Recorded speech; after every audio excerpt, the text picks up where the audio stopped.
Alhamdulillahirabbil alamin. Allahumma shalli wa sallim ala habibika Mustafa ka nabiyina Muhammadin wa ala alihi washabihi asma'in. Amma ba'du. Yang kita hormati Bapak Rektor UMN Dr. Fauzan MPD, Bapak Suparto, Bapak Haris, Bapak Stardi dan Bapak Irwinto, juga Direktur Telkom Bapak Mungkas, teman-teman UMM dan semua yang mendengar yang kami hormati. Ini ngaji itu harus objektif itu jujur. Jadi bisa saja korbannya ayah saya, bisa rektornya, bisa semuanya. Tapi korban dengan makna yang bagus.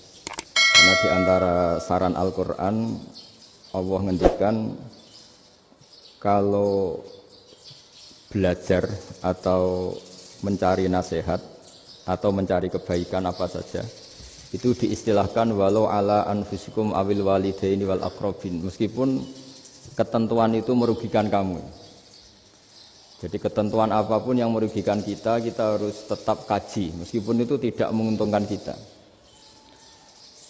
Karena banyak problem, mulai dulu sebenarnya problem itu orang yang wakam da'in yadda'i annahu da'a ilallah, tapi hakikatnya yad'u ila nafsih. Jadi banyak dai yang mengklaim dirinya mengajak ke Allah dan Rasul, tapi sebetulnya hakikatnya mengajak ke kelompoknya sendiri.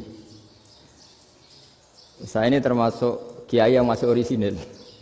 Artinya orisinil gini, suatu saat atau kapan saja saya kok sudah tidak laku jadi kiai, asal Islam jalan tetap senang. Karena nggak penting yang populer saya apa enggak, itu tidak penting. Yang penting agama ini tetap jalan.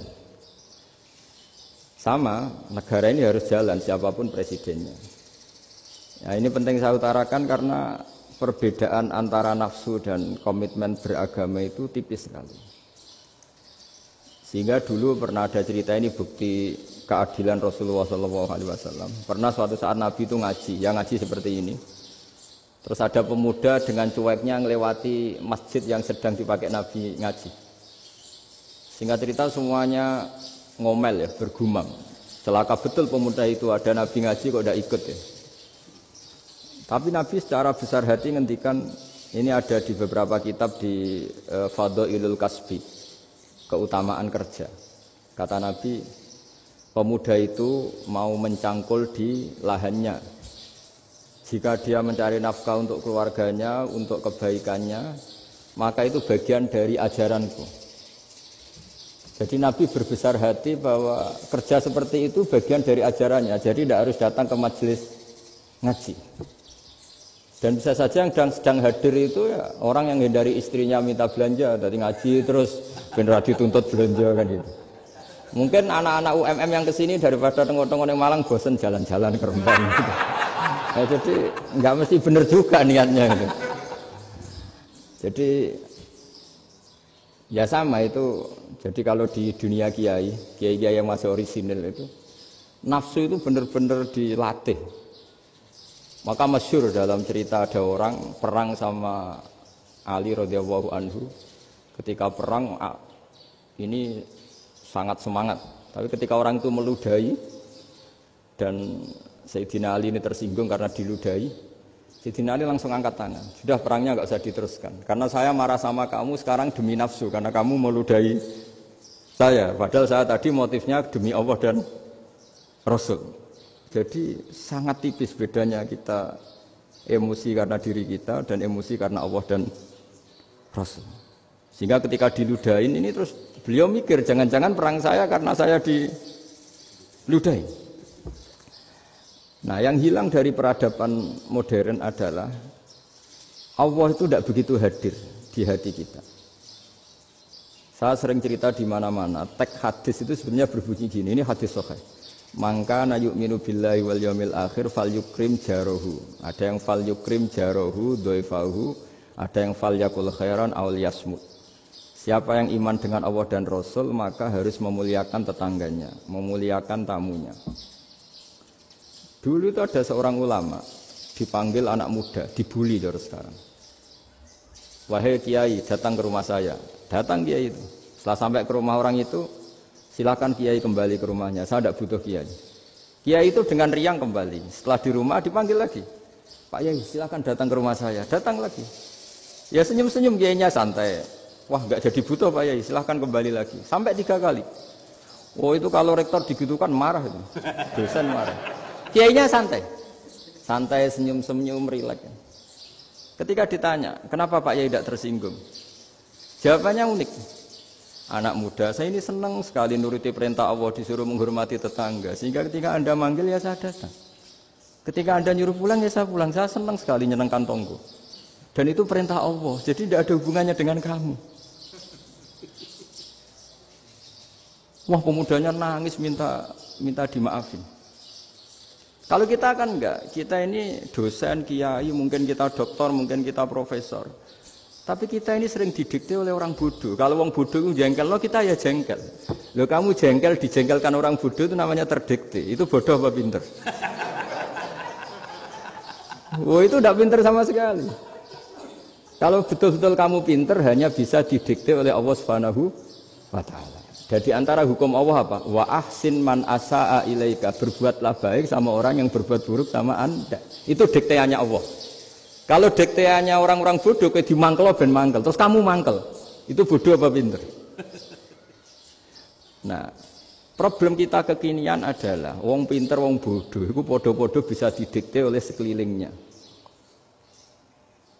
Terus karuan wataknya perempuan seperti itu, wataknya anak-anak seperti itu, kita didikte. Anak-anak jengkelin kita mangkel, berarti kita didikte oleh orang bodoh. Makanya agama itu unik, kadang ngendikan wa ahsin man asa'a ilaika, kadang wasil man qata'aka, sambunglah orang yang memutus kamu. Karena dengan demikian kita hanya didikte oleh Allah Subhanahu wa Ta'ala, bukan didikte oleh hukum sosial. Cara Jawane nak ngapiki tangga sing apik akeh tunggale. Berbuat baik sama yang berbuat baik pada kita itu, mbok orang fasik ya seperti itu, maling ya seperti itu, sama. Tapi kalau berbuat baik sama orang yang berbuat jelek sama kamu itu baru luar biasa. Dan memang teksnya hadis wa ahsin man asa'a ilaika, berbuat baiklah sama orang berbuat buruk sama kamu. Jadi nggak boleh orang didikte. Makanya ngaji di sini diantaranya saya akan cerita dalam sebuah hadis sahih, dalam hadis hasan yang diriwayatkan Imam Tirmizi, ada kalimat dari Rasulullah SAW. Dawe Nabi, la takunu imma'atan taquluna in ahsanan nasu ahsanna wa in zalamu zalamna walakin watti'u anfusakum in ahsanan nasu an tuhsinu wa in asa'u alla tazlimu. Kamu jangan jadi orang yang mudah diombang-ambingkan oleh orang sekeliling kamu, yaitu kamu mengatakan jika orang baik ke saya akan baik, jika orang buruk ke saya juga akan membalas buruk. Itu namanya Anda didikte. Tapi berkomitmenlah kamu akan berbuat baik meskipun orang lain berbuat buruk. Nah sekarang logika sosialnya begini. Kalau di Indonesia itu ada 1000 kiai, ada 1000 profesor yang ingin membenahi Indonesia. Rata-rata orang awam itu semau gue. Terus mereka mendikte kita. Perilakunya agak simpatik, perilakunya jengkelin. Terus 1000 profesor ini ikut jengkel. Itu kira-kira jadi solusi apa goblok bareng? Sama 1000 kiai ini ikut jengkel, ini jadi solusi apa goblok bareng? Goblok bareng. Nah problem sekarang kita ini biasa didikte orang bodoh. Nah makanya ciri khas orang muslim itu kata Nabi, mangkana yu'minu billahi wal yaumil akhir. Jadi baik tetangga karena perintahnya Allah dan Rasul. Pentingnya apa? Bedanya karena berbuat baik ini perintahnya Allah, mbok tonggo apik lah kita tetap apik karena perintahnya Allah dan Rasul. Begitu juga dengan hubungan dengan istri, dengan anak. Bojomu lagi cerewet lah, ya tetap apik.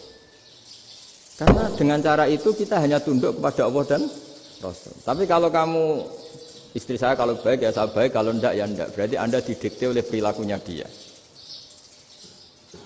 Itu latihan, ya kalau dalam bahasa pondok, latihan jadi wali itu yang paling berat. Nabi itu kalau sama orang munafik itu sabarnya Masya Allah. Padahal Nabi berso kalau orang itu orang munafik. Karena dengan cara seperti itu, bahwa kebaikan Nabi pada seseorang itu atas perintahnya Allah dan Rasul, bukan atas nama servis. Kalau Nabi hanya baik kepada Abu Bakar, itu mungkin orang bilang, wisadune wong Abu Bakar baik sama Nabi.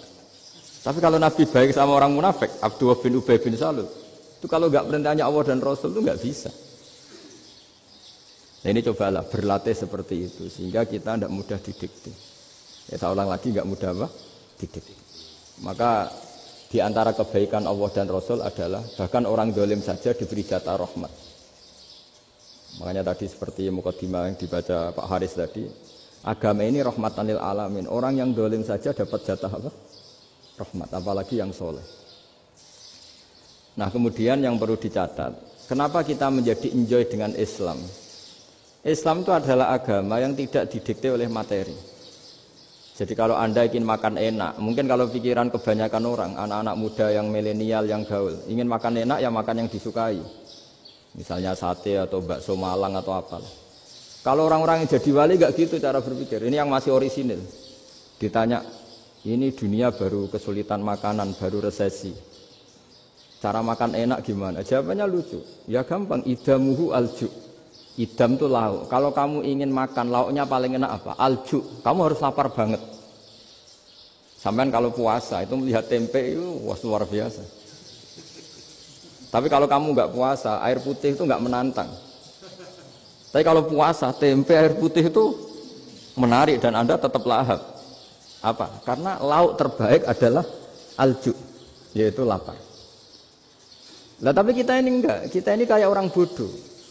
Kayak orang bodoh tadi, profesornya makan nyaman ya kalau sesuai selera. Lah itu kan sama dengan anak-anak ABG. Anak ABG itu makan lahap ya kalau yang disukai. Lalu bedanya apa ABG sama profesor kalau cara berpikir masih sama kan itu. Kiainya juga gitu. Kiai makan enak kalau yang disukai, kalau enggak. Lalu bedanya apa kiai sama orang awam? Orang awam juga gitu, makan lahap ya kalau yang disukai. Nah, ternyata perilaku kita ini yang pintar sama yang bodoh sama, Mas. Kalau kamu ingin berkasta lebih baik, itu cara makan enak itu apa? Idamuhu al-ju'. Lauk terbaik adalah karena kita sangat lapar. Makanya masyhur dalam cerita-cerita tarikh sirah nabawiyah. Nabi diberi hadiah, beberapa hadiah. Di antaranya ada yang diterima, ada yang enggak. Termasuk yang dikembalikan itu dokter. Ada seorang raja memberi hadiah Nabi dokter Tobit. Itu sama Nabi dikembalikan.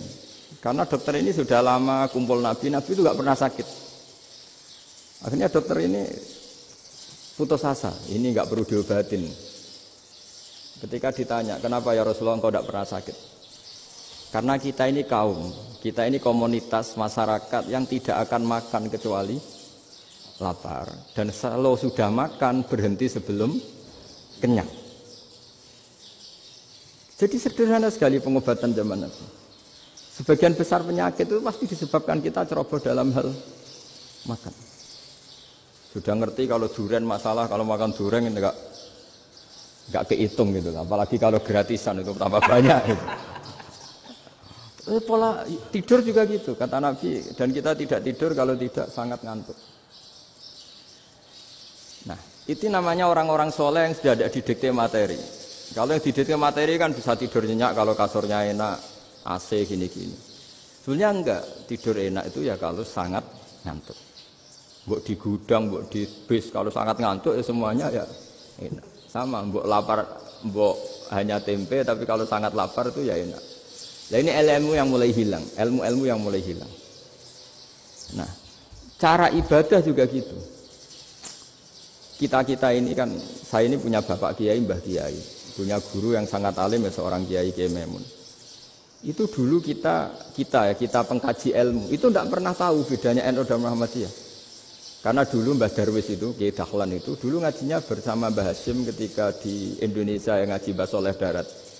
Mbah Soleh Darat itu dulu ngajinya sama buyut saya ke-6, namanya Mbah Soleh Asnawi di Kudus. Mbah Soleh Darat itu dulu alim-alimnya orang Jawa ya Mbah Soleh Darat, Soleh bin Umar. Tempatnya di Semarang, tapi beliau itu sebenarnya orang Jepara yang dekat Kudus. Setelah di Mekah, Mbah Hasyim ini mondoknya ya, mulazimnya ke Syekh Mahfud Termas. Tapi sesekali ke Syekh Khotib Minangkabau. Nah yang Mbah Ahmad Dahlan lebih sering ke Syekh Khotib Minangkabau, sesekali ke Mbah Mahfud. Singkat cerita, karena Syekh Khotib Minangkabau sudah modern ya, terlibat organisasi dunia. Pas itu beliau pengagum Muhammad Abduh, pengagum Rasid Ridho. Sehingga bawaannya Mbah Dahlan itu lebih pergerakan karena beliau lebih ngidolakan Syekh Khotib. Nah, Syekh Khotib sendiri sebenarnya orang Minangkabau. Jadi beliau namanya Muhammad saja sebenarnya. Jadi menantunya orang Arab. Oh itu dicibir mertuanya ini karena punya mantu orang Jawa, orang ndak Arab. Singkat cerita terus si mertuanya bilang gini, kamu jangan pernah bilang kalau orang Arab itu mansa kanal Arab, orang yang bertempat di Arab. Walakin mantakallama bi arabiyyin fasihin, tapi orang bisa ngomong Arab secara fasih. Singkat cerita, kalau kamu tidak percaya, nanti suatu saat menantu saya kalau Jumatan, tidak usah kamu kasih tahu, langsung suruh jadi khotib. Nggak usah kamu kasih tahu, sarannya tidak usah kamu kasih tahu. Kalau sekarang kan enggak. Kalau dosen mau jadi khotib kan mengumpulkan materi dulu. Lucunya di antara materinya itu dari TV, makanya jadi ribet kan khutbah sekarang.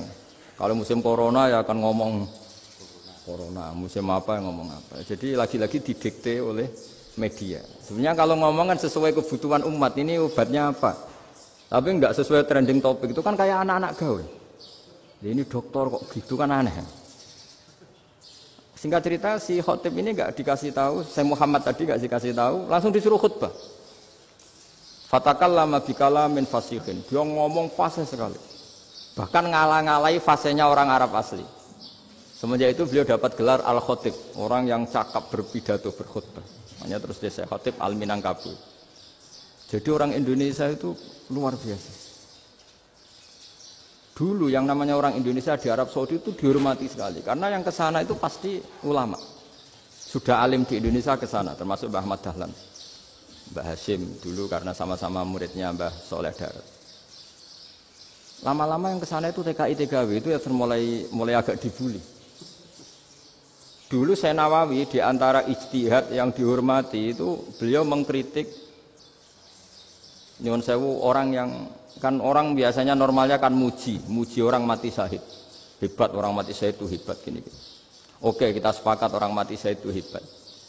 Tapi kata Imam Nawawi dengan syarat niatnya itu li'ila'i kalimatillah dan itu bawaan takdir. Saya ulang lagi, itu bawaan takdir, harus mati di medan perang. Tapi tidak boleh seseorang ini niat perang tapi niatnya supaya syahid. Karena kalau begitu berarti dia berniat supaya menjadi maktulal kafir, orang yang dibunuh orang kafir. Kedua, dengan dia mati berarti pasukan Islam berkurang. Berarti dia ingin pasukan berkurang, hanya ambisinya dia ingin langsung ke surga. Misalnya pasukan orang Islam itu 10, orang kafir 10. Kalau kamu ingin syahid berarti mati 1 kan, tinggal 9 kan. Nah kalau yang seperti itu 10 kan mati semua. Gara-gara ingin syahid akhirnya perangi rapati tenanan, benang mati, benang mlebu swarga. Kata Syekh Nawawi, ya enggak. Kalau kamu perang sama orang kafir ya niat menang. Dengan niat menang ini kamu ingin li'ila'i kalimatillah. Tapi kalau kamu ingin syahid berarti kamu menuruti keinginan nafsu kamu nang cepat masuk surga. Itu orang Arab kagumnya bukan main. Karena di mana-mana orang itu dinilai dari niatnya. Paham ini ya? Tapi perang loh ya, dalam kondisi perang, bukan teroris. Perang itu artinya orang kafir yang ingin bunuh kita, itu perang namanya apa? Perang. Dulu orang cerita syahid itu hanya pokoknya syahid itu hebat, pokoknya syahid itu hebat. Syahid di medan perang itu hebat, pokoknya syahid di medan perang hebat. Tapi ketika Syekh Nawawi memberi penjelasan ilmiah, jika kamu perang ingin cepat mati, ingin cepat syahid, artinya ini untuk pemenuhan diri kamu, karena kamu bayangkan langsung masuk surga. Kamu lupa bahwa dengan kamu dibunuh, kekuatan Islam berkurang. Akhirnya beliau memberi penjelasan, syahid itu bagus, itu sebagai takdir. Hanya takdir itu kita perang yang ingin menang, tapi takdirnya mati. Jangan dibalik, oleh perang rapati tenanan, benang mati, namun lebu. Itu yang pertama, termasuk ulama yang pertama memberi penjelasan itu Syekh Nawawi. Akhirnya melahirkan kekaguman yang luar biasa dengan tafsir Munirnya itu. Terus beliau itu orang yang rileks kalau menjelaskan ilmu. Ini ya juga guru-gurunya Mbah Hashim, Mbah Guru sama Mbah Hashim, sama Mbah Ahmad Dahlan Syekh Nawawi itu.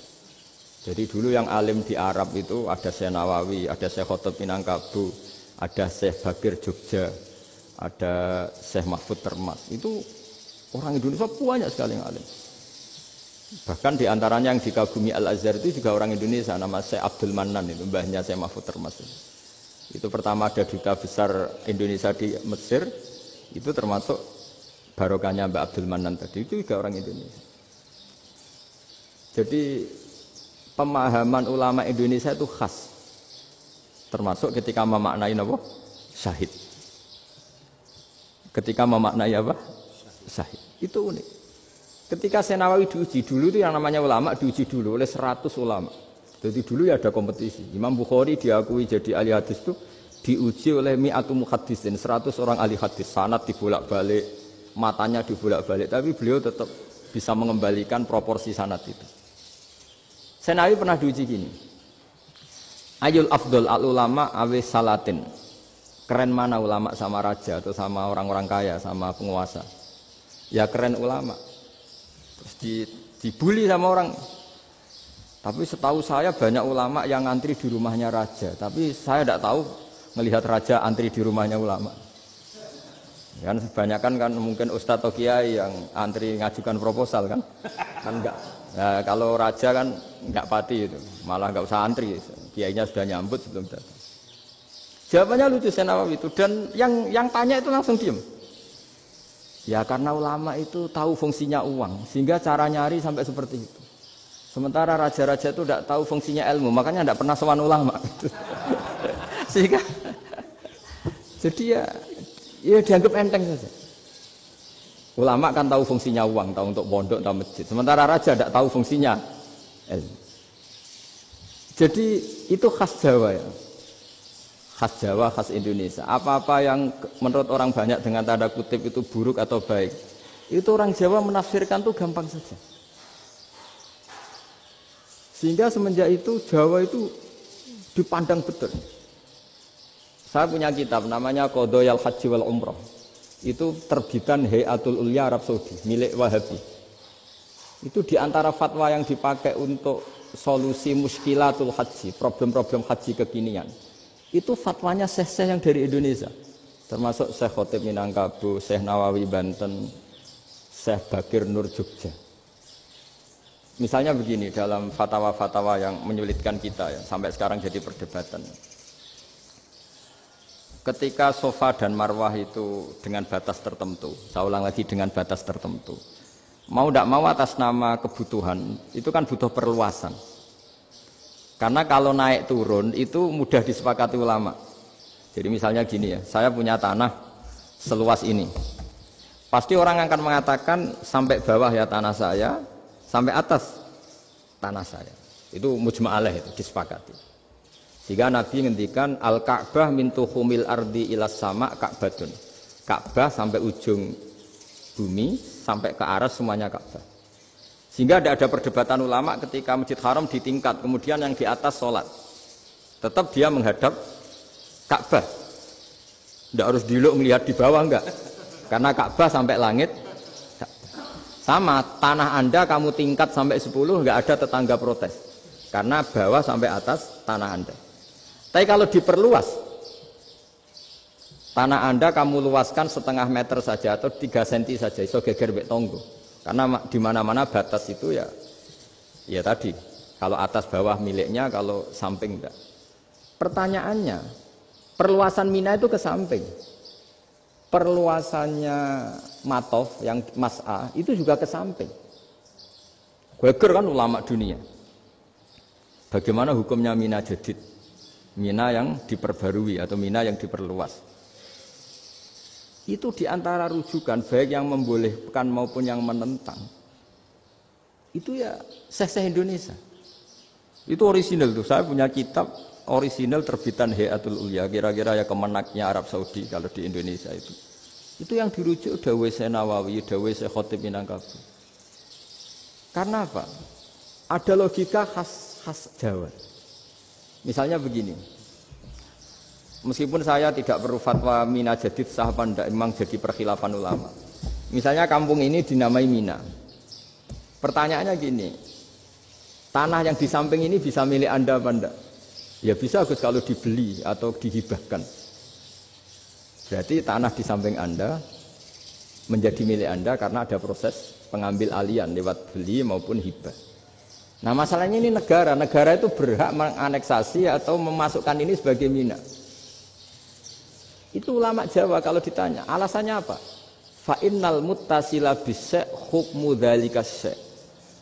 Karena yang gantet, yang mutasil itu bisa dihukumi seperti sesuatu itu. Jadi kalau ini mina, ya yang gantet mina ini ya bisa dikatakan mina. Beda dengan membuat mina Malang mina, wah itu tidak bisa, tidak mutasil kan?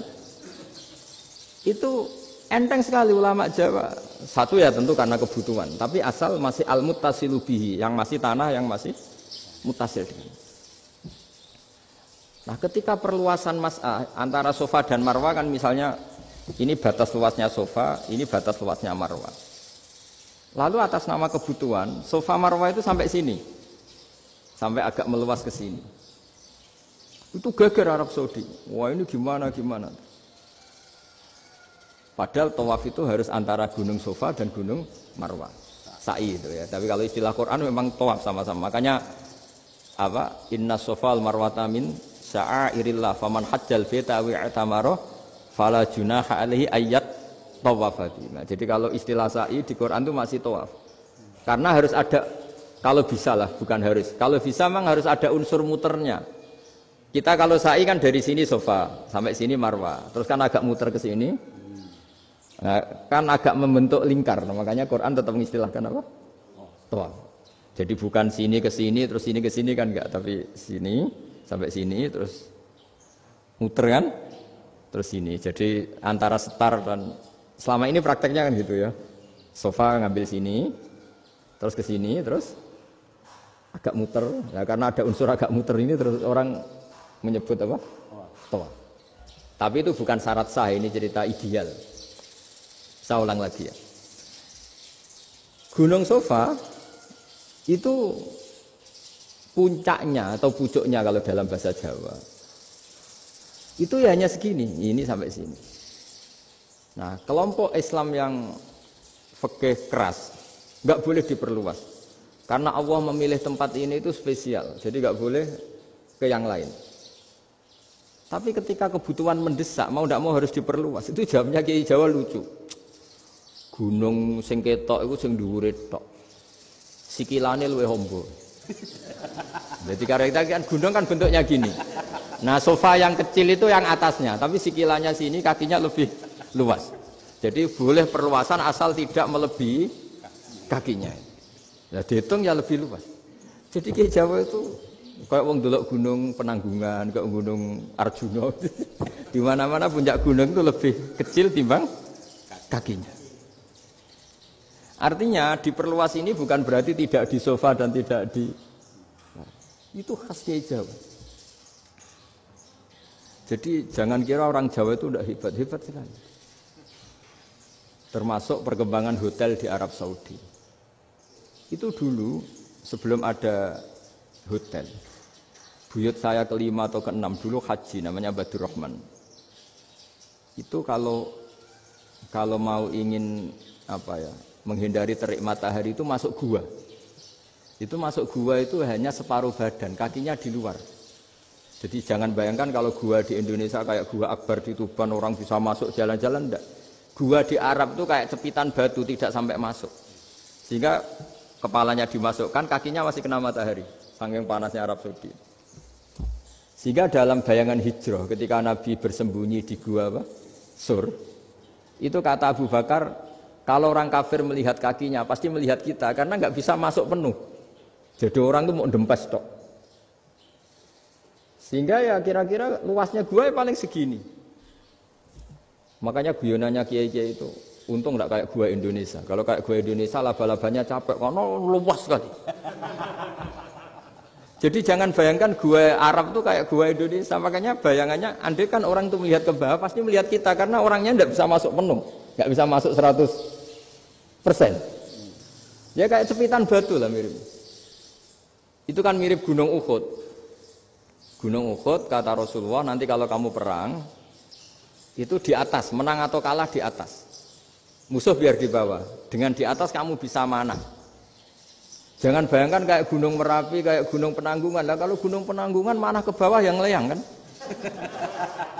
Jadi gunung di Arab itu kayak bukit. Ya sampean pernah kan ke Uhud itu ya sama ini aja tinggi ini kan? Nah ini yang ada, mulai ada mis, makanya nerjemah itu susah di Indonesia. Karena jabal itu udah harus tinggi. Kalau tinggi nggak bisa manah dari atas ke bawah kan nggak ngefek kan. Sampai kalau ke Uhud gunungnya kan pendek sekali sehingga yang manah dari atas ke bawah ya kalau kena musuh ya celaka karena memang dekat. Ya kalau gunung Indonesia manah dari atas ke bawah yang ngeleyak nggak ngefek.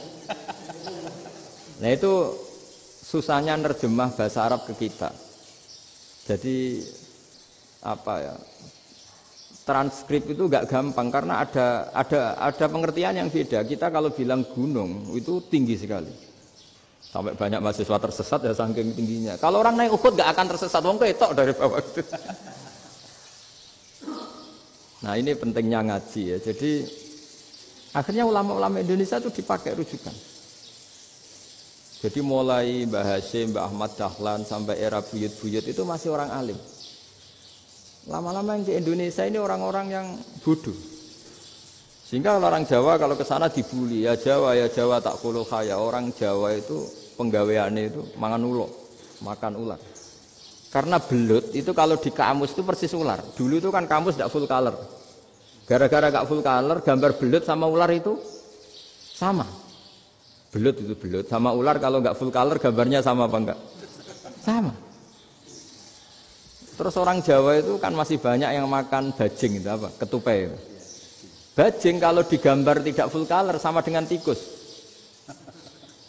Gambar yang tidak warna. Hitam putih. Sehingga kita ini dibully pemakan tikus dan pemakan ular. Karena belut itu persis ular kalau digambar yang tidak full color. Sampai datang Syekhona Khalil, datang ulama. Ngarang kitab ya judulnya Al-Belut. Karena enggak terima bangsanya dinyek makan apa? Ular. Terus dikarang. Wal belut hayawanun bakhriyun terus ya isu fi kadza wa kadza. Itu beda dengan al-hayyah. Itu diterangkan. Mulai bisa nerima. Terus sistem hotel juga gitu. Sampai tanyakan dalam sejarah dulu orang Sedayu ada namanya Syekh Mukhtar. Syekh Mukhtar bukan bikin rumah besar yang siapapun orang Indonesia haji itu nempat di sana. Nah ini yang menginspirasi akhirnya ada hotel. Dulu Syekh Mukhtar hanya menyediakan untuk hujat-hujat Indonesia. Lama-lama jadi hotel. Tidak mau saya mau cerita. Kata Mbah Mun sering cerita. Kenapa wa ma arsalnaka illa rahmatan lil alamin, kata Mbah Mun, Allah itu pasti bikin ulama yang tidak produk Arab itu pasti ada. Kalau orang Arab jadi ulama wajar, bahasanya Arab, domisilinya di Arab. Tapi Allah akan selalu bikin ulama yang tidak bangsa Arab. Imam Ghazali itu Tus itu Persia. Imam Bukhari itu kira-kira kalau sekarang ikut Uzbek. Ya. Imam Bukhari itu kalau negara sekarang ikut mana? Uzbek. Kenapa demikian kata Mbah Mun? Karena Allah sudah ngendikan wa ma arsalnaka illa kafatan linnas. Manusia semua ini kena khitabnya Islam. Kalau tidak ada ulama yang dari berbagai negara, kesannya Islam itu hanya milik orang Arab Saudi. Makanya Allah selalu bikin ulama-ulama yang bahkan tidak Arab. Termasuk Imamul Muhaddisin, yaitu Imam Bukhari, itu orang Uzbek. Orang Rusia lah kalau sekarang ikut Uni Soviet dulu. Imam Ghazali itu orang Persia. Syekh Nawawi itu orang Banten. Karena Allah ingin memaklumatkan bahwa Islam ini untuk semua. Sehingga orang yang tidak Arab pun bisa belajar Islam. Yang alimnya itu nggak kalah sama orang apa? Arab. Makanya ini PR ya. Kalau Gus Dah Ploso nanti ngendikan suatu saat orang belajar Islam itu bahkan orang Arab pun bisa belajar ke Indonesia. Kalau orang Indonesia bisa alim betul kayak dulu. Sekarang banyak liga antar ulama. Itu orang Indonesia pasti masuk. Ulama-ulama top dunia. Itu pasti orang Indonesia banyak yang masuk. Karena tadi, ketika orang Indonesia baca kitab, itu orang Arab itu kagum. Kok bisa ada bahasanya baca secara benar? Bukan sekedar bisa baca secara benar. Karena memang dilatih sedemikian rupa di pondok-pondok. Makanya kita semua lah, yang alim di Indonesia itu kemana-mana ya pasti alim. Dulu putra Mbah Mun namanya Gus Zofur itu tahun pertama ya sudah the best di tahun pertama. Kalau tahun pertama the bestnya ilmunya bawaan dari sarang, dari keluarganya. Gus Naji mondok di Said Muhammad tahun pertama sudah dipuji sebagai yang teralim karena ya sanggup. Kalau dipujinya tahun ketiga, tahun keempat kan mungkin dapat dari sana. Ini tahun pertama. Saya ulang lagi tahun pertama. Karena pengajaran di Indonesia itu luar biasa di pondok-pondok ini.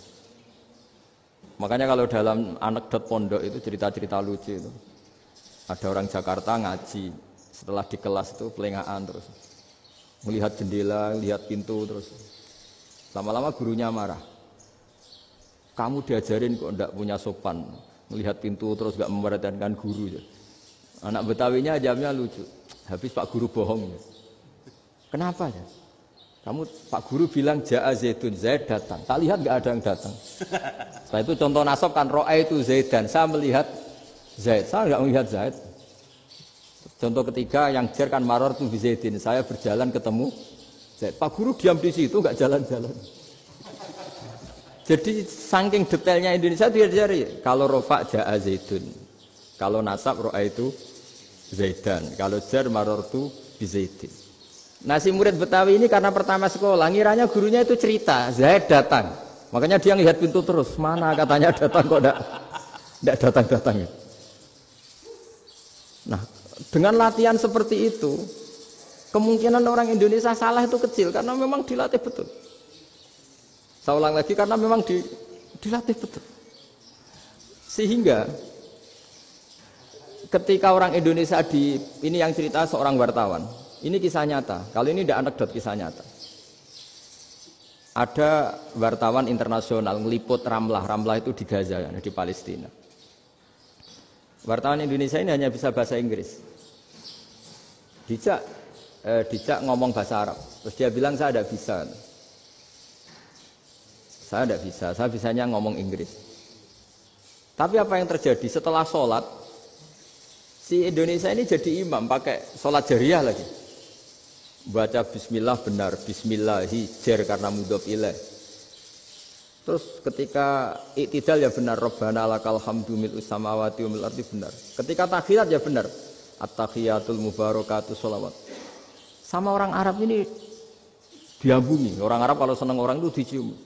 Kamu tawaduk, sebenarnya kamu itu ahli bahasa Arab. Karena orang Indonesia sekali sholat itu nggak ada yang salah. Meskipun benarnya karena hafalan, tapi bagi yang ahli nahwu itu hebat. Misalnya kita kalau ngapalkan kan bismillahi, bismi jar karena ba, Allahi jar karena mudhof ilaih, ar-rahmani jar karena sifat, ar-rahimi karena sifat. Alhamdu rofa karena mubtada, lillahi jar karena ada huruf jar li, rabbi jar karena sifat. Sebetulnya tidak karena pinter, tapi karena hafalan. Tapi orang Indonesia hebatnya itu benar terus. Rabbana lakal hamdu. Ya kan, alhamdu rofa, terus mil'us samawati ya rofa karena sifat. Sehingga terus orang Indonesia kalau sholat di Timur Tengah itu dipuji. Karena makhrajnya ya benar, rofa nasabnya juga benar. Nah itu di negara lain tidak ada enggak Indonesia.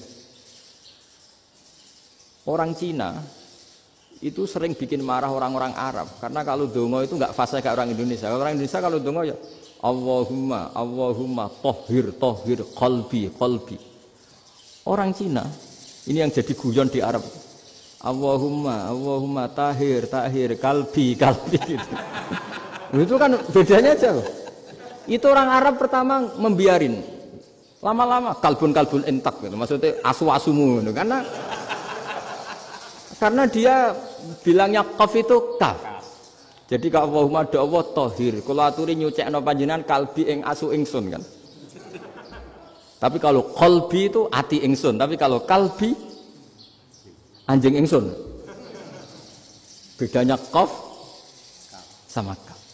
Ana arah aja kalbun entak. Asu-asumu maksudnya kan. Tapi padahal orang Cina itu paling dilihat teksnya ya pakai qaf. Orang Indonesia enggak, mulai kecil dilatih, sak fase-fase. Sampai ya sulit betul latihan Fatihah itu. Kalau di Kudus malah sampai 3 bulan Fatihah. Sampai at-tahiyyatu, kurang lagi, kurang bersih. At-tahiyyat sampai itu. Sampai ada cerita itu orang dipanggil maftuhin itu enggak melengak, harus maftuhin. Baru melengak. Tapi barokahnya itu orang Indonesia kalau dongo memang benar-benar Allahumma tahhir qalbi. Ya Allah sucikan hati kami, bukan tahhir qalbi. Karena sekali jadi kaf itu maknanya anjing saya, ya Allah sucikan anjing. Jadi ini orang Indonesia. Jadi kata Mbah Mun, dawe Mbah Mun, illaka fatal linnas, bahwa agama ini milik semuanya. Itu diantara bukti Allah menghendaki atau mendesain Islam seperti ini, orang yang belajar di Indonesia. Itu pengetahuannya Islam, pengetahuannya tentang Islam itu tidak kalah sama yang belajar di Al-Azhar, sama yang belajar di Arab Saudi. Makanya ini PR-nya UMM, PR-nya IAIN, PR-nya UIN. Bisa enggak sealim mereka dalam bahasa Arab? Nah, bahasa Arabnya man anta, ana zaidun. Jangan sampai, karena kita di sana ini kadung dibully. Orang Arab tuh kalau bully kita, sampai tak kasih cerita. Itu ngawurnya Masya Allah. Kata dia, ada anak orang Indonesia haji. Si anaknya orang Indonesia dijotos sama anaknya orang Arab. Dijotos, dipukul. Singkat cerita terus si orang Indonesia enggak terima, anaknya yang orang Arab dipukul. Yang balas bapaknya. Orang Arab tanya, lima ada dorobta ibni, kenapa kamu mukul anak saya? Itu orang Indonesia bahasa, wah aku biasa. Jadi hanya bilang gitu. Artinya anak saya dihada ya maka tak ada. Bahasa Arabnya gitu. Anak saya dipukul maka saya balas mukul. Itu orang Arab mantuk-mantuk oh gitu. Paham? Suatu saat ada orang Indonesia itu sama orang Arab itu dilus-lus. Dilus-lus itu ya digini-giniin. Karena dia latihan bahasa Indonesia, latihan bahasa Arabnya itu masih mufrodat. Jadi kalau ngartikan yadun itu tangan. Saro itu jalan. Jadi kalau jalan ya saro-saro. Roksun itu kepala. Ana itu ingsun. Jadi karena dia nggak ngerti penggunaannya. Itu bahasa Arabnya itu yadun anta. Jadi bukan yaduka tapi yadun anta. Berarti tangan kamu. Saro-saro itu jalan-jalan. Ala roksi ana yang atasnya sirah ingsun. Jadi mestinya yang benar kan yaduka saro ala roksi atau gitu. Tapi enggak dipotong-potong. Yadun tangan kan, anta kamu. Berarti tangan kamu. Saro-saro jalan-jalan. Roksun itu sirah, anak ingsun. Jadi di atas kepala saya. Orang Arab tertawa-tawa. Tapi paham. Kalau maksudnya seperti itu. Jadi kita ini dibully di Arab itu Masya Allah. Jadi akhirnya lahirlah ulama-ulama tadi yang saya sebut tadi. Bahkan pernah lama sekali ulama Indonesia itu jadi master di Arab Saudi. Yaitu Senawi Banten. Itu kalau orang sana bilang itu Sayyidu Ulama Il-Hijaz. Top-topnya ulama Mekah Madinah. Padahal beliau orang Indonesia. Dan dimakamkan di Ma'la itu dekat makamnya Sayyidah Khadijah. Karena sangat dihormati. Nah, di antara sebab dihormati adalah ketika orang memahami syahid, maknanya pokoknya maktulal kafir. Syahid itu adalah orang yang kalau perang itu mati di medan perang. Itu Imam Nawawi merinci secara detail. Kalau dia perang supaya tujuannya mati syahid cepat ke surga, berarti dia nuruti hadzun nafsi. Ingin cepat ke surga. Tapi dia lupa bahwa dia dengan terbunuh, pasukan Islam berkurang kekuatan. Maka syarat perang yang benar adalah ya ingin menang. Di mana-mana perang ya ilahi kalimatillah supaya kalimat Allah itu menang, jangan ingin kalah. Soal dia mati takdir, tapi jangan ingin mati. Wah itu terus dikagumi. Ternyata memang, oh iya ya kalau pasukan Islam 10, kafir 10, kita ingin syahid, berarti ya kalau orang ingin syahid kan terus mungkin perangnya ada hati-hati, main ngawur saja terus kalah mati. Sudah kalon satu kan, terkurangi satu kan. Nah kalau semuanya 10 punya niat gitu, nah itu Syekh Nawawi. Syekh Nawawi itu orang yang begitu gampang nerangkan Quran.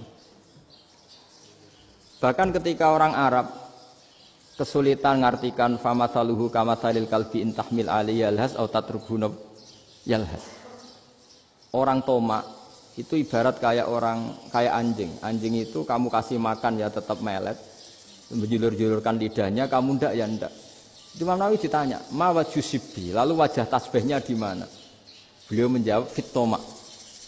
Jadi anjing punya dua sifat yang berlawanan. Di bab ilmu dipuji, nggak ada hewan yang mudah menerima ilmu kayak apa? Anjing. Sehingga Quran mengistilahkan wama alamtum minal jawarihi mukallibin. Hewan yang mudah diajari itu oleh Quran dibahasakan sudah menganjing. Karena anjing adalah hewan yang paling mudah apa? Diajarin. Itu diakui oleh Quran wama alamtum minal jawarihi mukallibin. Tapi dia punya sifat yang sangat buruk sekali, yaitu nggak pernah puas. Makanya ketika Bal'am bin Ba'ura, ada tokoh yang kedonyan ya. Itu kalau diistilahkan Quran walakinnahu akhlada ilal ardi wattaba'a hawa. Famasaluhu kamatsalil kalbi in tahmil 'aliyal has aw tatrukhu yalhas. Jadi anjing punya dua sifat yang berlawanan. Di bab ilmu dipuji karena paling mudah diajarin. Itu saya pernah ke Malaysia, diceritain sama polisi Malaysia. Anjing itu saking cerdasnya itu bisa deteksi CD palsu sama CD bajakan, asli sama bajakan. Itu kan enggak kebayang. Kalau narkoba mungkin masih ada bau khusus ya. Atau mesiu atau bom masih ada bau khusus. Ini enggak. Anjing itu dilatih ngecek CD yang asli sama yang palsu. Wah itu kebablas itu pinternya itu. Itu harganya itu 1 miliar lebih. Paling mahal. Jadi mungkin bisa deteksi ini dosen betul apa abal-abal itu bisa. Itu kiai betul apa kiai pesanan itu mungkin bisa. Itu saya punya kitab namanya Al-Hayawanul Kubro. Itu cerita prestasi-prestasi hewan. Itu yang berkuras-kuras sampai berjilid-jilid. Itu ya cerita anjing. Nggak ada hewan sebaik anjing. Di bab itu ya, di bab sampai ya tadi. Ada anjing yang sangat loyal sama majikannya. Loyalnya Masya Allah, sopannya Masya Allah. Anjing itu mbok lama berbakti sama sampean, nggak mau tidur di ruang tidurnya sampean, dia tetap tidur di luar. Corong Jawa nggak ngelama. Suatu saat si raja ini minum, wisata minum. Pas mau minum diterjang sama anjingnya sampai tumpah. Kecewanya raja ini itu karena selama ini anjingnya sopan sekali. Sekedar ganggu di ruangannya nggak pernah, malah ini mau minum, minuman yang disukai diterjang anjingnya tumpah. Marah kan anjingnya di mana? Ternyata apa? Minuman itu anjing ini tahu kalau minuman itu beracun, diracuni oleh musuhnya. Itu saking hebatnya anjing sampai ketika ngawal rajanya itu tidak sekedar ada penjahat atau maling. Bahkan trik-trik kayak minumannya diracun oleh orang lain itu anjingnya tahu. Sehingga pas mau diminum diterjang sampai terus supaya nggak keminum. Makanya Quran istilahkan anjing itu apa? Wa ma 'allamtum minal jawarihi mukallibin. Hewan piaraan yang kamu ajarin nanti sampai sepinter anjing. Makanya Ashabul Kahfi itu ketika ngajak anjing tadi, beliau tidur, anjing itu tidurnya bil wasit. Wakal buhum basitun zira'aihi bil wasit. Jadi dia tidur dalam posisi siaga. Loh coba anjing itu nggak pernah sekolah, karena dia posisi menjaga tidurnya itu kayak siaga gini, bukan ngorok semadep ke atas terlentang itu enggak. Andai kan dia tidur terlentang itu kan yang mau mengganggu kan, wah asune turu itu enggak. Dia tidur posisi siaga, makanya disebut lawit tolak ta'alaihim lawalaita minhum firaron. Kalau kamu melihat anjing itu pasti lari karena dia posisi siap merekam. Jadi tidur tapi posisi siap merekam. Jadi matanya tetap terbelalak kayak siaga. Padahal itu enggak diperintah, ya dia memang punya nalar untuk itu. Ini disebut wa ma 'allamtum minal jawarihi mukallibin. Dan dalam teori modern juga gitu. Tapi dalam hukum Islam yang dianut mazhab Syafi'i, itu anjing tetap najis. Ya sudah najis ya najis, tapi ada mazhab lain yang mengatakan tidak najis. Tapi tidak usah ngurmat anjing, geger nanti kalau rektor kampus punya anjing. Tapi ilmu itu bagus untuk kelangenan kadang. Andai kan tidak ada mazhab Malik, maka kita kesulitan menceritakan Ashabul Kahfi yang hewan piaraannya itu anjing. Tapi misalnya anjing disucikan, kita juga nanti susah menjelaskan hadis Nabi malaikat itu tidak masuk rumah yang di situ ada apa? Anjing. Maka ilmu itu makanya kata Imam Sa'roni, sebagian ilmu itu memang kelangenan, tapi nggak boleh jadi praktek. Tapi harus ada. Misalnya begini, contoh paling gampang. Api dalam mazhab Syafi'i kan alat pensuci hanya dua, air dan tanah. Ya saya ulang lagi, air dan tanah, yaitu tanah untuk mensucikan najis anjing. Imam Abu Hanifah menambahkan api. Mazhab Syafi'i itu agak kesulitan ketika ada batu bata dibikin dari tanah-tanah yang bercampur kotoran. Mazhab Syafi'i akan kesulitan karena di situ ada najis yang jadi materinya bata. Hukumnya gimana kalau nanti dipakai masjid? Tapi barokahnya ada beberapa mazhab. Abu Hanifah mengatakan dan api. Jadi apa tadi air, tanah, api. Alasannya masuk akal. Ketika usatul mukminin, orang-orang mukmin yang ahli maksiat itu sebelum masuk surga, kalau dia dosanya banyak itu dibakar dulu supaya suci. Emas itu untuk memisahkan dengan materi lain juga harus dibakar. Berarti api termasuk alat. Artinya gini, batu bata yang materinya dari tadi najis sekalipun, ini menjadi suci karena ngalami pembakaran. Tapi kata Imam Sa'roni, ilmu ini hanya sebagai ilmu. Jangan sampai kalau kamu mau wudhu gak ada air terus membakar diri lah, ini ribet kan. Jadi ilmu itu sebagian memang untuk kelangenan. Karena kita butuh. Andai kan tidak ada mazhab Abu Hanifah, maka kita akan kesulitan pakai bata. Yang kita tahu cara bikinnya kadang di tempat yang kotor, di tempat yang najis. Tapi karena ini ngalami dibakar, maka hukumnya suci menurut mazhab Abu Hanifah. Dan itu sering. Ulama itu sampai apa? Saya punya kitab fikih namanya Fardul Masail. Pengandaian ada masalah. Jadi masalah itu belum terjadi tapi diandaikan. Misalnya kayak di Texas. Bumi itu bulat-bulat. Texas itu kalau dibor itu pas Ka'bah. Lalu kiblatnya di mana? Bumi ini kan hanya rubuk-rubuk seperempat. Yang ada arah itu seperempat. Tapi kalau Ka'bah itu sama Texas atau Texas dengan Ka'bah itu lalu kiblatnya mana? Wong sudah bebas arah. Maka ilmu mengatakan mara'ahu muslimuna hasanan fawa indahu hasanun. Kamu jangan nuruti ilmu hakikat tapi nuruti mindset. Kalau mainstreamnya orang banyak seperti itu, mindsetnya orang sana misalnya Ka'bah sana ya ikut sana. Tapi ini tidak mewakili hakikat karena kalau yang 380 derajat itu kan terus ribet. Makanya ini kesulitan di bab-bab fikih. Ya saya ulang lagi, kesulitan di bab-bab fikih.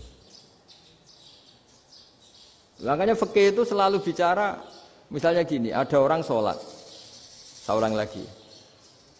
Setelah salam pertama dia kentut, itu sholatnya batal apa enggak? Itu lama berdebat.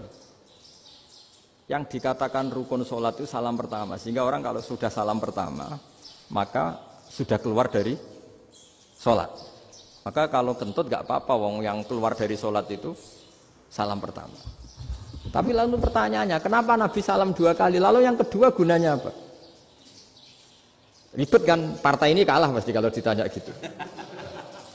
Tapi kalau ditanya dibalik, sholat itu satu ibadah yang dimulai dengan takbir, yang diakhiri dengan salam. Berarti salam pertama itu pengakhir apa nunggu salam kedua? Pertama, di semua ulama bilang salam pertama. Kalau salam pertama sudah pengakhir, berarti pembatalan setelah itu nggak punya efek, nggak punya akibat. Itu kan ribet, debat fikih itu memang ribet. Fikih itu memang senam otak, karena pertanyaannya mirip-mirip seperti itu. Nah, sampean milih mana? Milih salam pertama apa salam kedua? Pasti ulama milih salam pertama. Jadi anehnya fikih itu di situ. Misalnya orang mati, takbir itu berapa kali? 4 kali. Andai kan takbir 5 kali itu batal apa enggak? Satu ulama mengatakan 5 kali itu batal. Karena rukunnya sholat jenazah itu takbir 4 kali. Berhubung ini rukun, kalau nambahi ke 5, berarti menambahkan rukun. Kayak kamu sholat, rukuk 2 kali kan batal. Sujud 3 kali, batal. Karena menambahkan apa? Rukun. Berarti kalau takbir 5 kali, batal. Tapi pertanyaannya, takbir itu adalah wiridan biasa, sehingga kalau ditambahkan nggak punya akibat batal. Jadi perdebatan ulama itu kadang ya lucu. Kayak kemarin Pak Haris pas pertama bertamu ke sini mau ngundang saya tak ceritain. Dulu sholat jenazah itu pasti mayit di depan. Karena lazimnya sholat jenazah itu mayit di depan. Tapi mulai dulu ulama sudah berpendapat, andai kan jenazahnya di belakang pun tetap sah. Fa innal janazah laisat bi imamin. Karena jenazah itu tidak imam. Kenapa harus di depan? Oh, tidak imam kok harus di depan. Itu mulai dulu. Sehingga ketika Arab Saudi pernah mengalami tragedi, ada orang yang dibungkus kayak mayit, ternyata senjata. Setelah di dekat Ka'bah dipakai. Dulu tragedi tahun berapa itu? Pokoknya pernah ada tragedi itu. Semenjak itu Arab Saudi kalau ada orang mati tetap di kamar mayit terus ada sholat jenazah. Padahal mayitnya di belakang yang jamaah. Jadi meskipun kita tidak akan bikin ajaran baru jenazah di belakang ya tidak keren kasihan kan. Tetap biasanya di depan ya di depan. Tapi meskipun jenazah ini di depan kita tetap berpendapat andai kan di belakang tetap sah. Tapi nggak usah dipraktekkan. Nah pentingnya ilmu ini begini. Saya misalnya di Rembang, boleh nggak nyolati ghaib jenazah yang di Surabaya? Boleh kan? Padahal yang kita solati di belakang. Jadi ilmu itu penting. Cocok tidak cocok namanya ilmu itu penting. Terus ada gini lagi pertanyaan di fikih. Memang saya sengaja akan ngaji fikih. Kalau ngaji intelektualitas orang Muhammadiyah juara lah. Tapi ini ngaji fikih. Ada orang sarongnya itu pas sampai lutut. Kalau berdiri lututnya tertutup. Tapi nanti kalau ruko agak jengking lututnya terbuka. Itu batalnya nunggu ruko apa meli takbir sudah batal? Padahal pasti nanti batal kalau ruko ini. Itu ada ulama yang mengatakan, ya batalnya nunggu ruko. Bagaimanapun terjadinya pembatalan waktu ruko. Ada ulama mengatakan, ya enggak mulai awal sudah tidak sah itu. Karena pasti ngalami batal. Nah, pertanyaan-pertanyaan seperti itu penting karena lalu Allah menilai apa? Ya nilai niatnya. Misalnya gini, kalau contoh itu mungkin Anda tidak tertarik. Tapi contoh begini. Kita mau operasi jam 10 siang. Kita tahu kalau nanti 10 siang akan divonis medis harus makan karena mau berobat. Malamnya itu kalau kamu orang soleh, bayangkan kamu orang soleh. Kalau tidak orang soleh kan tidak punya komitmen. Kamu milih niat puasa, apa enggak jam 10 mesti mokak menisan raposo. Kamu orang soleh. Kalau kamu orang soleh pasti milih puasa, karena ini Ramadan. Meskipun nanti jam 10 pasti disuruh batal sama dokter. Setidaknya kita berpikir gini, nak mati jam itu paling enggak ditulis saya sebagai orang yang puasa. Jadi perasaannya orang soleh itu beda. Kalau orang kok sampean barang menisan raposo kok ya mesti. Sampean tidak pernah berpikir bahwa puasa mulai fajar sampai jam 10 itu luar biasa. Bisa saja kita mati jam 7, bisa saja mati jam 6. Kan ditulis Allah sebagai orang yang berkomitmen terhadap puasa. Terus ada kemungkinan kecil. Udahlah jam 10 itu dokternya sakit atau enggak jadi ke sana. Berarti kamu kan enggak jadi buka. Kan ya mungkin juga. Sama yang tadi. Delalah sebelum ruko ana wong sing nyarongi sampean. Sehingga sholatnya normal. Kamu enggak menemukan pakaian yang pas, jebule pas setelah ruko, mau ruko ana wong wah salate kira bener disarongi. Itu agama. Jadi agama itu dimulai dari mana coba? Dimulai dari niat, dari komitmen. Nah sekarang kelirunya kenapa ada garis keras? Agama itu dimulai dari keinginan ideal. Yaitu yang mulai itu ada orang-orang garis keras. Agama ini enggak, agama ini dimulai dari niat. Sampai ada kaidah agama la yudraku kulluh la yudraku kulluh. Kalau tidak bisa ideal jangan ditinggalkan sama sekali. Tapi orang enggak, sekarang bayangkan Islam itu ideal. Pemimpinnya ya soleh, masyarakatnya soleh, enggak ada maksiat, enggak ada apa. Dan apa ilmu? Kalau secara ilmu mulai dulu ya ada orang dolim, ada orang soleh. Nabi kurang baiknya. Di angkatan itu ya ada orang munafik. Sehingga ulama itu sudah berpendapat ideal itu piye. Zaman Nabi saja ada orang apa? Munafik. Itu ilmu. Kalau nuruti kelangenan inginnya dunia ya steril, gak ada maksiat, gak ada apa. Dan agama itu diciptakan Allah itu memang unik. Calon Nabi misalnya, Nabi Musa itu sing rumah tuh Fir'aun. Ketika Nabi Muhammad lahir sing ribet manitia ini Abu Lahab. Orang dosen UMM. Coba. Karena Allah ingin memaklumatkan ke kita bahwa agama ini akan hidup di kondisi apapun. Asiyah, istrinya Fir'aun itu termasuk mukminah yang dipuji Quran. Padahal dia bukan istrinya pengurus NU atau pengurus Muhammadiyah, istrinya Fir'aun. Tapi itu pelajaran bagi kita bahwa orang-orang baik itu tidak harus di lingkungan yang baik. Masjid paling makmur itu kadang di dunia mungkin, ya jangan bakas Mekah Madinah itu karuan. Mungkin di antara masjid yang makmur justru yang di Kanada, di Amerika mungkin. Karena merasa minoritas itu perpustakaannya ada, kajiannya ada. Tapi banyak masjid di daerah pesantren yang malah sepi. Karena kiainya tahu jamaah di masjid itu wajib. Lalu itu ada daerah pesantren, saya ulang lagi ada daerah pesantren. Didikon pengajian, monggo nekani pengajian, maca selawat ning omah yo ganjaran padha wae. Ribet kan? Mau dibantah itu benar. Mau dibiarin ngerusak tatanan. Jadi saya mohon sekali ya, jadi ilmu itu diperbandingkan supaya perbedaan-perbedaan itu biasa. Dulu Imam Malik itu punya murid namanya Imam Syafi'i. Itu dalam banyak hal. Itu perbedaannya tajam sekali. Ya saya ulang lagi, dalam banyak hal itu perbedaannya tajam sekali. Misalnya begini. Ini terakhir percontohan saya fikih, nanti dikaji sendiri. Ada seorang A'rabi, Ja'a A'rabiyun. Ini di hadis sahih diulang-ulang di semua Al-Kutubus Sittah ada peristiwa ini. Ja'a A'rabiyun ila Rasulillah sallallahu alaihi wasallam faqala ya Rasulullah ahlaktu. Qala wa ma ahlakaka? Qala wa qatu imraati fi nahari Ramadan. Ya Rasulullah, saya ini orang yang rusak. Kenapa? Saya ini hubungan intim sama istri saya ketika masih siang Ramadan. Singkat cerita orang ini dihukum berat sama Nabi. Hukumannya adalah karena dia membatalkan puasa ketika dengan hubungan intim. Sama Nabi dihukum, kamu harus merdekakan budak. Wah, tidak mampu ya Rasulullah, saya tidak punya budak. Jadi ini bukti bahwa agama ini sangat sosial sehingga sebagian kafaroh harus memerdekakan budak. Kamu kalau gitu puasa 2 bulan. Yang baru puasa 2 hari aja kecelakaan malah disuruh puasa 2 bulan. Ya sudah kamu ngasih makan 60 orang miskin. Saya ini orang paling miskin. Kok ini jadi sudah miskin agak hiper lah orang itu. Poso-poso kok gitu. Itu kata ulama kalau orang Jawa nggak mungkin makanannya tempe mendoan nggak mungkin itu. Di Jawa itu nggak mungkin lah ada orang batal puasa karena hubungan intim. Ada istrinya nggak cantik, cerewet, sang lanang mangane mendoan itu tidak mungkin. Kecelakaan itu tidak mungkin. Tidak mungkin itu. Tapi kalau Arab mungkin karena makanannya daging. Singkat cerita, terus pertanyaannya gini. Kalau batal biasa itu kan bayarnya puasa 1 hari. Kalau batal, tapi kalau batal pakai hubungan intim, pakai jima kalau dalam bahasa fikih, itu kafarohnya berat, yaitu merdekakan budak atau puasa 2 bulan berturut-turut. Pertanyaannya gini, jima istri itu boleh loh tidak zina.